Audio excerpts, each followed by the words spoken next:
ይህች ዓለም በብዙ ምርጫዎች የተሞላች ከመሆኗ የተነሳ በየትኛው አቅጣጫ መሄድ እንዳለባችሁ፣ ምን ትክክል እንደሆነና ምን ማድረግ ትክክል እንዳልሆነ ለመወሰን አስቸጋሪ ነው።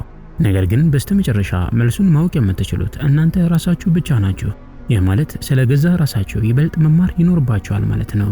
ነገሮች የሚጀምሩት ከዚህ ነው።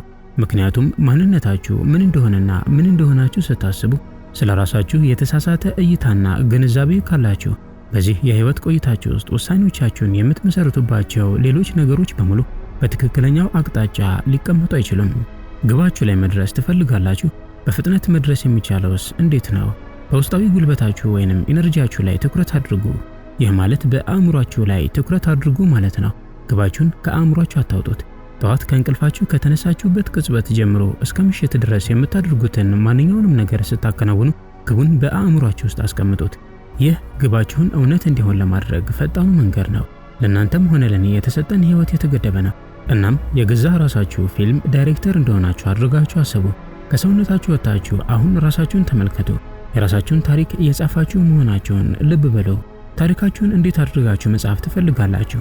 ለቀሪው እድሜያችሁ መልካም ነው የምትሉት የኑሮ ዘይቤ ምን እንደሆነ የምታስቡት እንዴት ነው?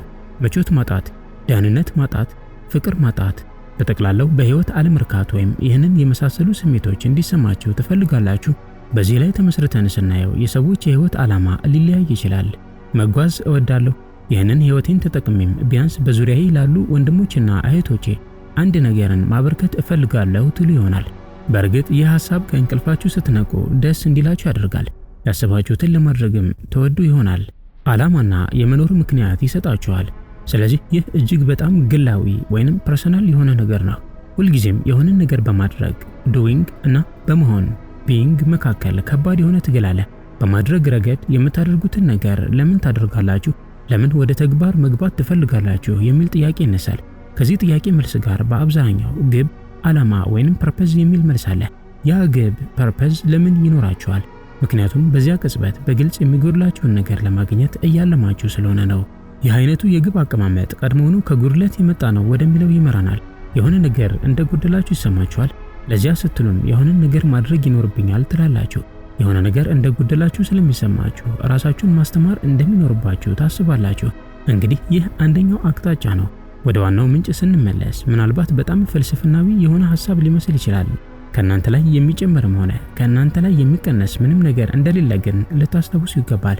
አንድ ሰው ከፍተኛ የሆነ የማድረግ ወይንም የማሳካት ምኞት ሲኖረው ይህ ምኞቱ የሚመነጨው ማንነትን ለመፍጠር ወይንም ለማሳደግ መፈለግን ከሚያነሳሳ ሐሳብ ነው። እናንተ ለመወከል የምታስቡትን ነገር የሚወክል ማንነት መፍጠር ትፈልጋላችሁ። እንግዲህ ይህ አንደኛው መስክ ነው፣ ማድረግና መሆን። በነገራችን ላይ ግባችሁን በአእምሯችሁ ውስጥ እንዳትተክሉት እንቅፋት ሊሆኑባችሁ የሚችሉ 5 እክሎች አሉ። እነሱም የስሜት ህዋሳዊ ምኞቶች ወይንም ሴንሰሪ ዲዛየርስ፣ ክፉ ፈቃድ ወይንም ኢል ዊል፣ ድንዛዜ ወይንም ደልነስ፣ መቅበዝበዝ ወይንም ሬስትለስነስ፣ እንዲሁም ራስን መጠራጠር ወይንም ሰልፍ ዳውት ናቸው። ቁጥር 1 ላይ የጠቀስነው የስሜት ህዋሳዊ ምኞት ካላችሁ ነገሮችን ወደ ራሳችን ለመሳብ እንገደዳለን። ልክ ክፉ ፈቃድ ያለው አንድ ነገር በህይወታችሁ ውስጥ ሲከሰት ማግኘት የማትፈልጉትን ሰው ታገኛላችሁ። ማንበብ የማትፈልጉትን መልእክት ታነባላችሁ። ምንም ይሁን ምን እናንተና እሱን ከእናንተ ገፍታችሁ ለማራቅ ድርጊቶችን በመፈጸም ለማስወገድ ትሞክራላችሁ። ታዲያ ይህ በመጨረሻ ትርጉሙ ምን ማለት ይሆናል? ከነዚህ መካከል አንዳቸውንም አታድርጉ። ምክንያቱም ልትጠብቁት የምትሞክሩት ማንኛውም ነገር የተፈጥሮ ባህሪው እየራቀ መሄድ ነው። ከእናንተ እየራቀ ይሄዳል እና እናንተ ለማስወገድና ከእናንተ ገፍታችሁ ለማራቅ የምትሞክሩት ማንኛውም ነገር ደግሞ ወደ እናንተ በጣም ቀርቦ እስኪመጣ ድረስ የጊዜ ጉዳይ ብቻ ነው።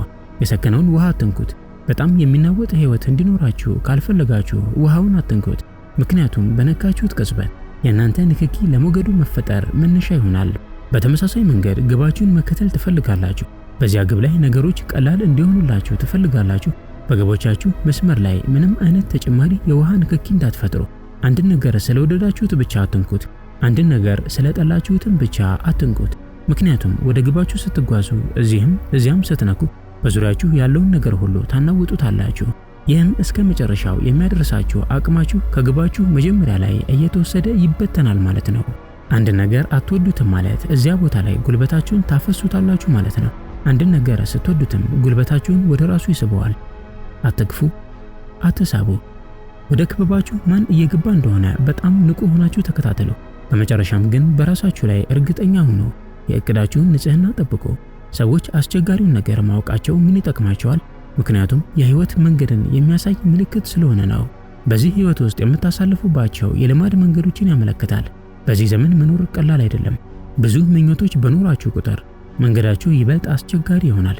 ምኞታችሁ በበዛ ቁጥር ይበልጥ ብዙ ነገር መጋፈጥ ይኖርባችኋል። ስለዚህ ዋናው ነጥብ ዝም ብላችሁ በተለመደ ሁኔታ ራሳችሁን በንቃትና በፈቃደኝነት የህይወትን መዋቅሮችና ቅርጾች በትንሹም ቢሆን በሚያሳዩ የተለያዩ ሁኔታዎችና አጋጣሚዎች ውስጥ ስታስቀምጡ በዚህ ህይወት ውስጥ በጣም የምትወጠሩባቸው ጊዜያቶች አሉ። እናም ውጥረቶቹ ምን እንደሚመስሉና ውጥረቱን ለመማርና ለመልቀቅ ምን ማድረግ እንደምትችሉ አስቀድሞ ማወቁ ተገቢ ነው። ለዚያ ነው ውጥረትን ሪሊዝ ማድረግ ወይንም መልቀቅ ከአካል ብቃት እንቅስቃሴ ውስጥ አንድ አካል የሆነው። አንደኛው ነገር ውጥረትን መልቀቅን መማር ነው። ሌላው ነገር ደግሞ እናንተ በጣም ስትደክሙ፣ በጣም ስትላሉና ስትረግቡ ውጥረታችሁን እንዴት እንደምትጨምሩ እንደገና ወደ ቅርጻችሁ ለመመለስ የእናንተን የጉልበት ደረጃ እንዴት እንደገና ከፍ እንደምታደርጉ መማር ነው። ይሄ የሁል ጊዜ ሚዛናችሁ ይሁን። እናም አስቸጋሪ ነገሮችን ለማድረግ እየሰለጠናችሁ ነው ማለት ይቻላል። ምክንያቱም አስቸጋሪ ነገሮች በምንኖረው ህይወት ውስጥ የማይቀሩ ጉዳዮች ናቸው። እዚህ ጋር ስለ ሻኦሊን ኩንግፉ ስልጠና እናነሳለን። ሻኦሊን ኩንግፉ በጥሬ ትርጉሙ በህመም ሸለቆ ውስጥ መራመድ ማለት ነው። ምን ማለት ነው? ራስን መለጠጥ ማለት ነው። ደጋግሞና ደጋግሞ መለጠጥ። ይህንን ስታደርጉ ህመም አለው። የጥንካሬ ስልጠና ስታደርጉ ህመም አለው። የትኛውንም የማስተካከያ ስልጠና ስታደርጉ ህመም አለው። ስለዚህ በዚህ የማርሻል አርት ጉዞ ላይ ያለው አጠቃላይ መንገድ ምቾት ወደማይሰጥበት ደረጃ ራስን በማድረስ ብቻ የተሞላ ነው። ያ ምቾት የማጣት ስሜት መጥፋት እስከሚጀምርበት ነጥብ ድረስ በልምምዱ ላይ የተወሰነ ወጥነት ማግኘት አስፈላጊ ነው። ምክንያቱም በሆነ መንገድ ያንን የመጀመሪያ የምቾት ቀጠና ሰብራችሁታል። ግን እዚያ ላይ አያበቃም። የሚቀጥለው ደረጃ ላይ ህመም አይሰማችሁም ማለት አይደለም። ህመም ይሰማችኋል። ምናልባት እየቆየ ይሰማችሁም ይሆናል። ነገር ግን ዋናው ክፍል ሰልጣኙ በአካሉ ህመምና በውሳኔ አሰጣጥ መንገዱ ላይ በሚያሳድረው ተጽዕኖ መካከል ያለው ትስስር የተለየ መሆኑ ነው። ነገር ግን በአሁኑ ሰዓት ህመሙ ቢሰማውም በህይወት መንገዱ ላይ አንድንም ነገር የመቀየር አስፈላጊነት አይታየውም። ለምን? ምክንያቱም ህመሙን መሸከም ይችላል። ብዙዎች ግን ከዚህ ህመም ጋር ስላልተለማመዱ ጠንካራ ስቃይ ይሰማቸዋል። ከዚያም በአእምሯቸው ይህ ጥሩ ነገር አይደለም ይላሉ። በቀጥታ አንድን ነገር መቀየር እንዳለባቸው ያስባሉ። ወዲያውም ይቀይሩታል። ልዩነቱ ይህ ብቻ ነው። ይህንን ስንል ግን ራሱን ለስቃይና ለህመም ያሰለጠነ ሰው ደንዝዟል ማለታችን አይደለም። ስለገዛ ራሱ ሊያስተውለው የሚችለው ተጨማሪ ሌላ ገጽታ እንዳለ መሰማቱ አይቀርም። ህመም ይኖረዋል።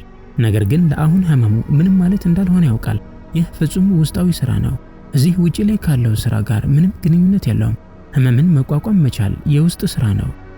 ታዲያ አንድ ሰው ያንን ውስጣዊ ስራ የመስራትን ጉዞ እንዴት ይጀምራል?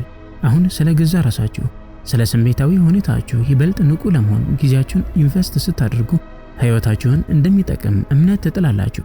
የመነሻው ነጥብ እሱ ነው። ሐሳቡን ታምኑታላችሁ። ስለዚህ የሆነን ድርጊት አንድ ሰው እንድታደርጉት ስለነገራችሁ ብቻ አታደርጉትም። የምታደርጉት ይህ መንገድ ትክክል መሆኑን ከልባችሁ ስለምታምኑበት ብቻ ነው። ስለገዛ ራሳችሁ ይበልጥ ማወቅ ትፈልጋላችሁ። በእውኑ ከምን እንደተሰራችሁ በትክክል መረዳት ትፈልጋላችሁ። በውስጣችሁ ያለ ነገር መኖሩን ማወቅ ትፈልጋላችሁ። ራሳችሁን ነፃ የምታደርጉበት አንድ መንገድ ብቻ አለ። ግልጽና ትራንስፓረንት መሆን አለባችሁ። ውስጣችን ገና ብርሃን ያላገኘባቸው ቦታዎች ካሉ ጉዟችን ይሰናከላል። ይህ በሆነ ወቅት ላይ ሁሉም ሰው የሚጋፈጠው የጉዞው ሌላኛው መልክ ነው። ምንም እንኳን ይህ ዝም ብሎ አባባል ቢመስልም፣ ነገር ግን ሐሳቡ የምታደርጉትን ማንኛውንም ነገር፣ የምታስቡትን ማንኛውንም ነገር ሰዎች በዙሪያችሁ ቢኖሩ ወይም ብቻችሁን ብትሆኑ የምታደርጉትን ሁል ጊዜ የሚያይ አንድ አካል እንዳለ ዝም ብላችሁ አስቡ። በዚህ ላይ ተመስርታችሁም ህይወታችሁን ኑሩ። እሱ እውነት ነው። አንዴ በዚያ በውስጣችሁ ክፍል ላይ ብርሃን ካበራችሁ በኋላ ኃይሉ በውስጣችሁ ስለመኖሩ የላቀ ግንዛቤ ይኖራችኋል። እናም አሁን ውስጣችሁ ትራንስፓረንት ነው። ታዲያ በዚህ ሁኔታ ውስጥ ለውጥ ለማምጣት ማከናወን ያለብን ስራ የትኛው ነው ብላችሁ ትጠይቁ ይሆናል። እንግዲህ እዚህ ላይ የምንነጋገረው የገዛ ስሜቶቻችንን ስለመቆጣጠርና ስሜቶቻችንን በእጃችን ስለማስገባት ነው። ይህ ስሜታችሁ እንዳይቀሰቀስ ወይም በህይወታችሁ ውስጥ ወደ ተመሳሳይ ውጤት የመሯችሁን ተመሳሳይ ልማዶች ከመድገም እንድትቆጠቡ ያደርጋችኋል። በመጀመሪያ እናንተ መለወጥ እንደሚቻል ታምናላችሁ። በጨለማ ውስጥ ስላቆያችኋቸውና ልትቀይሯቸው ስለምትፈልጓቸው የገዛ ራሳችሁ ክፍሎች የላቀ ግንዛቤን ታገኛላችሁ። የምታስቡት፣ የምትናገሩት ወይም የምታደርጉት ማንኛውም ነገር የራሱ የሆነ ውጤት አለው። ስለዚህ የፈጠራችሁት ወይንም ለመፍጠር ያሰባችሁት ውጤት በትክክል ምንድነው ብላችሁ ራሳችሁን ጠይቁ። የምታገኙት መልስ ራሳችሁን ያደርጋችኋል ወይስ የእናንተን መሆን ከሰዎች ጋር ያላችሁን ግንኙነት ይበልጥ የቀለለ፣ ይበልጥ አስደሳች፣ ይበልጥ የሚያረካ፣ ነፃነት የሚሰጥ ወይንም ይበልጥ የሚያለመልም ያደርገዋል? ወይንስ ለተፈጥሩት ያላችሁት ውጤት ወደ ሌላኛው አቅጣጫ እየሄደ ነው? ይህ ማለት እናንተ ግጭትን እየተመገባችሁ ነው። እናንተ ጥቃትን እየተመገባችሁ ነው። የዓለምን ስቃይ በትከሻችሁ ላይ እንደተሸከማችሁ ይሰማችኋል። በእናንተ ላይ ሸክም እንዳለ ይሰማችኋል። በልባችሁ ላይ ድንጋይ እንዳለ ይሰማችኋል። በግፊት ስር እንዳላችሁ ይሰማችኋል። እነዚህ መግለጫዎች ሁሉ ከክብደት ወይንም ዴንሲቲ ጋር ግንኙነት እንዳላቸው ተመልክቱ። ከግፊት ጋር ግንኙነት አላቸው። ነገር ግን የትኛውም ወግ ቢሆን መገለጥ፣ ነፃነት፣ ከፍታ ወይንም ምንም ይሁን ስንመለከተው በዓለም ውስጥ ሁለት ኃይሎች ብቻ እንዳሉ እንረዳለን። አንደኛው ገደብ አልባነትን የሚያልምና ሌላኛው ደግሞ ገደቦችንና በጣም ግልጽ የሆኑ ድንበሮችን የሚያልም። እነዚህ ሁለት ኃይሎች ናቸው። መልከታችሁን ወደ ገዛ ራሳችሁ የምታዞሩት ልክ እዚህ ላይ ነው። እናንተ ከምን ተሰራችሁ? ልማዶቻችሁንና በአንድ ሳምንት ውስጥ የሚከተሏችሁ ስሜታዊ ሁኔታዎችን ትታዘባላችሁ። ያለፈውን ሳምንት መለስ ብላችሁ ስትመለከቱት የተሰማችሁ እጅግ የጎላው ስሜት ምን ነበር? ራሳችሁን በሆነ መንገድ የመገደብ ባህሪ ያለው ነበር ወይንስ በሳምንቱ ውስጥ እንደዚህ የቀለለ፣ ቀዝቃዛ፣ ነፃ፣ ከፍ የሚያደርግ አስደሳች በሆነ ስሜታዊ ሁኔታ ውስጥ ነበራችሁ? ይህ በቀላሉ ከምን ወደ ምን ራሳችሁን መለወጥ እንዳለባችሁ በትክክል ፍንጭ ይሰጣችኋል። አሁን ህይወታችሁ በወደፊቱ ጊዜ ከተለማመዳችሁት ፍጹም የተለየ እንዲሆን ይበልጥ በፈለጋችሁ ቁጥር ይበልጥ መተውን መማር ይኖርባችኋል። ህይወታችሁ በወደፊቱ ጊዜ አሁን ከለመዳችሁት ፍጹም የተለየ እንዲሆን ይበልጥ በፈለጋችሁ ቁጥር ይበልጥ ነገሮችን መተውን መማር ይኖርባችኋል። ልማዶችን መተው፣ ባለፉት ዓመታትና ወራት ውስጥ የነበራችሁን የአስተሳሰብ መንገዶች መተው። በእነሱ ላይ ምንም ነገር ካልተቀየረ አዲስ ህይወት ፈጽሞ አይመጣም። የተከበራችሁ የሰው መንገድ ተከታታዮቻችን የዛሬው ዝግጅታችን ይህንን ይመስል ነበር። በቀጣይ በሌላ ዝግጅት እስክንገናኝ በያላችሁበት ሰላማችሁ ይብዛ።